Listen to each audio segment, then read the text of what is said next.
Hello, my friends. It's Etheria. So, I had a different video planned for today, but it didn't work out. So, alas, we're doing another black screen. Today, I'm going to talk about healthy coping mechanisms. So, essentially, things that you can do to deal with stress, anxiety, feeling down. Of course, you should be aware that I am not a mental health professional. I am not a therapist or psychiatrist. So this is just advice from me based on my experiences. But of course, I do hope it can be helpful to you. And I also hope that it doesn't come across as preachy. The reason I was inspired to make this video is, first of all, I come across a lot of people who use alcohol as a coping mechanism. I personally don't feel that that's a healthy choice. It's kind of a slippery slope at times. And also, people that don't use alcohol, I have seen people who are 50, 60 years old who also don't really know how to deal with their emotions, especially the negative ones. So once again, my goal here is just hopefully to use my experiences and the things that have helped me and tell other people about them so that perhaps those people will have some tools to use. So this one may seem obvious, but if you're struggling, something you should do is talk to somebody that you trust. This could be a friend, a family member, or a therapist if you can afford one. There's nothing to be ashamed about. Everybody has struggles, and sometimes just being able to vent to somebody is enough to make you feel at least a little bit better. We don't always need advice. Sometimes we just need to get things off our chest. But if you do need advice, especially if it is with a mental health struggle, then a therapist can be fantastic. Sometimes you will have to go through a couple therapists before you find one that you really vibe with, but it is worth it when you do. If you feel that you are alone and you have no one to talk to, I will tell you two things. The first one is that you are not alone. There most likely is somebody in your life that you can talk to, but perhaps you do not quite feel comfortable. This is how it was for me. I always felt like I didn't have anyone I could tell things to, but the truth was that I was just too afraid to tell them. And when I finally opened up, I found that they were not judgmental, and that they just wanted the best for me, and they never said anything that hurt me, so it was worth it for me to open up.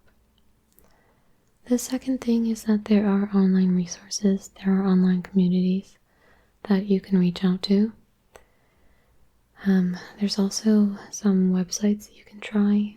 I have seen one called ePal. I've never used it, so maybe do a little bit of research about it, but I did see on there that you can just pay somebody to talk to, and while they aren't therapists or anything like that, the benefit here is that they're nowhere near as expensive.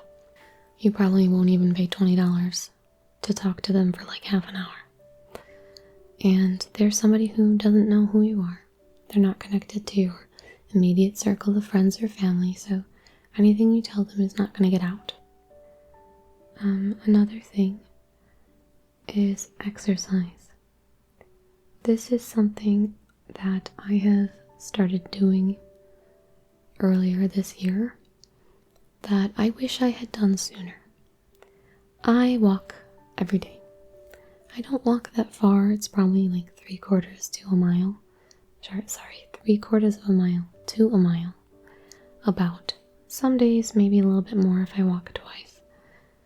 But I would really encourage you to find some sort of exercise that you enjoy, whether that be walking, swimming, yoga, some sort of sport, and to do it relatively frequently. And the reason why, there's studies that prove that walking can reduce anxiety and help with other mental health conditions. And I have found that to be true for me. Not only does daily or almost daily walking reduce the amount of anxiety I feel on a daily basis, but if I am feeling an excessive amount of anxiety during a certain day, I find that walking or even jogging can be very helpful. If I just feel full of anxiety, like it's just this negative energy that's filling my body, I'll go for a jog, getting my heart rate up. It feels like I can let off some of that energy, and so it definitely does help. It doesn't always completely solve the problem, and sometimes I do go home and still feel anxious, but at least during the time that I'm walking or jogging, a lot of the time my mind ends up feeling a lot more clear and I feel better. So I would definitely recommend getting into exercise. Similarly, a healthy diet. This isn't to say that you can never eat Cheetos again, but you should think about your health. For me at least, knowing that I'm eating healthy just makes me feel better. It is one less thing I have to worry about. My anxiety affects my physical health directly. I get nauseous. I get sick to my stomach. I even get the poops. That may be TMI, but that's how it is. I get stomach aches. And so, for a long time, and even still, I have had some trouble, to some extent, with food, eating out stuff for me. So I find that if I eat healthier foods, I feel less anxious, because some of my anxiety does surround food. But even if your anxiety isn't food related, eating healthy can still be helpful and beneficial. And along the lines of health concerns, see a doctor. You don't necessarily have to see a doctor about your anxiety, although it can be beneficial to talk to them. But I find that if there is something going on with my body, my anxiety will take that and run. And until I solve the problem by seeing a doctor, until I get things figured out, I'm a mess. So it's definitely worth it to talk to a doctor about any concerns you may have about your physical health. Also, you should do your best to get enough sleep. How much sleep you need will obviously vary by person, but usually the recommended amount is like 7 to 9 hours. I know it's not always easy to sleep that long. Lots of people struggle with insomnia, and if you do have anxiety or depression or some other type of mental health issue, that very well may be keeping you awake. But if you can get a good night's sleep, your mood will be improved, and in turn, your mental health will be improved. So do your best to get a good night's sleep as often as possible. And of course, I love self-care. Self-care is obviously different for everyone. Maybe it's a spa treatment for you, like a massage or a pedicure. Maybe it's sitting at home in your bathtub enjoying a glass of wine. For me, I really enjoy laying in bed with hot cocoa. Don't worry, I have a nightstand. And enjoying a movie or reading manga or webtoons. I like this hot chocolate I can get from the grocery store. They sell it individually, and it's salted caramel. And I just feel so relaxed when I sit down and have a cup of that salted caramel hot cocoa with a book or a movie.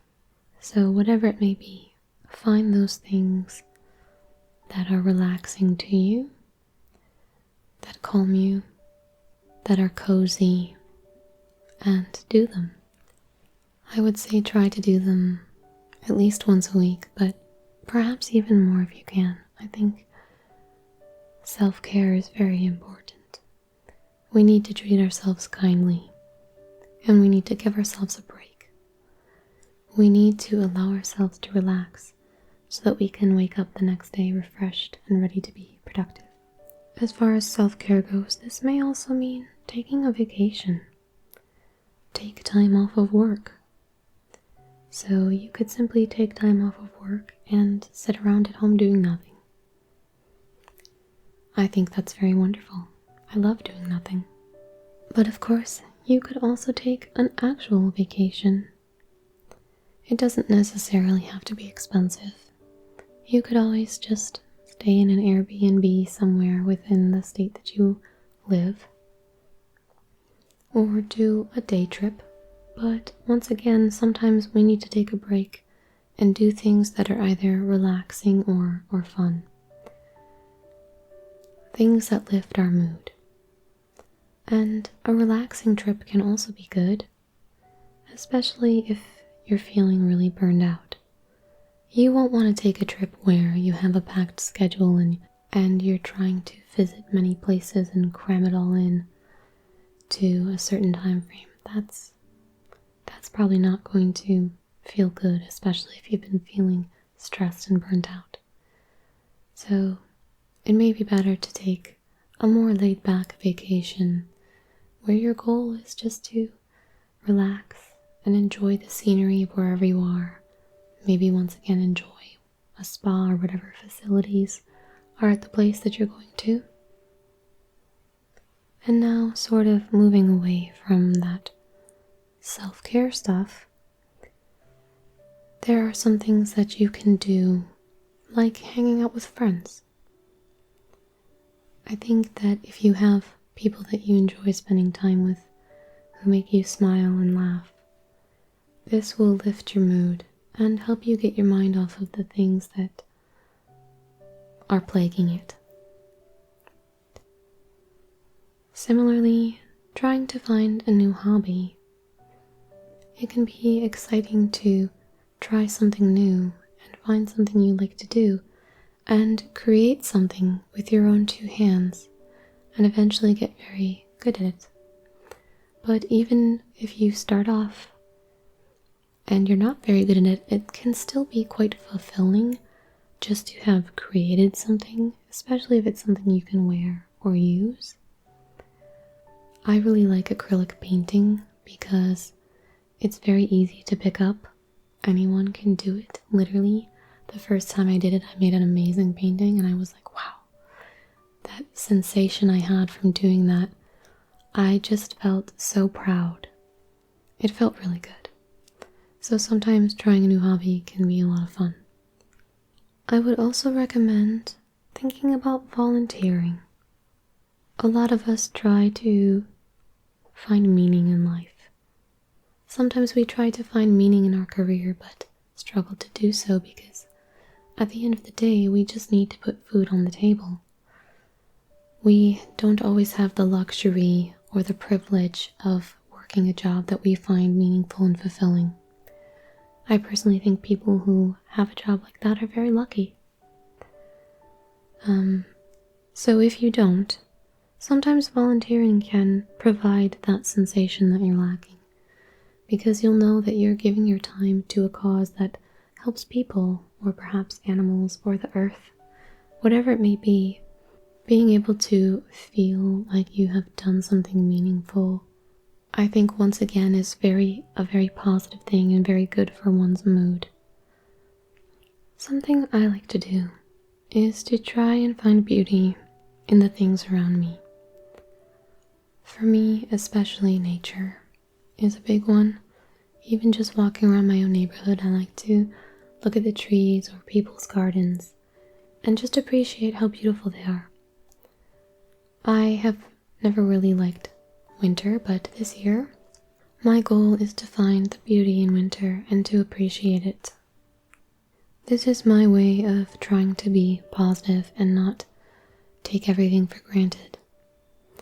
Sometimes when I'm really struggling, I like to keep a journal. I'll write a little bit about my day or what's bothering me, but then I will also try to write things that I am grateful for. Even if it's just something simple like I don't have to worry about starving and I'm able to eat to my satisfaction every day. Sometimes writing down how you feel can make you feel better. It helps you feel like you've gotten that out of you. And then trying to think about the good things in your life will remind you that it's not all bad. There may come a time, though, that you want to reevaluate your life.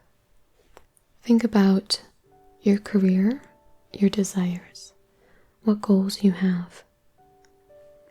Are you doing those things? Are you actually doing what you want?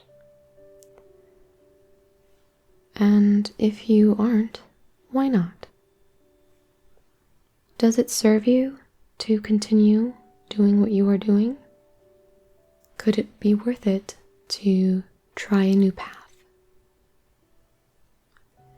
Sometimes we have to take these moments of self-reflection before we can take a step in a better direction. I think lots of us end up on autopilot without realizing it. We keep the same job even if we don't like it. We do the same things day in and day out. But if you take a step back and ask yourself what it is that you really want, or why you are doing the things you are doing, you may notice that you are not content where you're at and that you need to take a step in a different direction. Finally, I want to say that there is nothing wrong with feeling your feelings. Even though this is all about coping, the things I've talked about here are ways to hopefully help you be in a better mood in general, like the exercise thing, or to help give you a break from some of those negative feelings. But it is okay to go through those feelings, and sometimes we do need to process them before we can move past them. So just know that it is okay to feel your feelings. I think what we want to avoid is continuously wallowing in them. You do not want to spend weeks or months feeling depressed. I hope that some of what I have said, some of these methods, I suppose, could offer a bit of relief. So I hope that I have not come off as preachy or insensitive. I know how hard it is to struggle. I really do. So with that said, I hope that you have found this valuable, and I also hope that the ASMR setting has perhaps helped you get to sleep. And if you are struggling, I sincerely hope that things get better for you. Good night.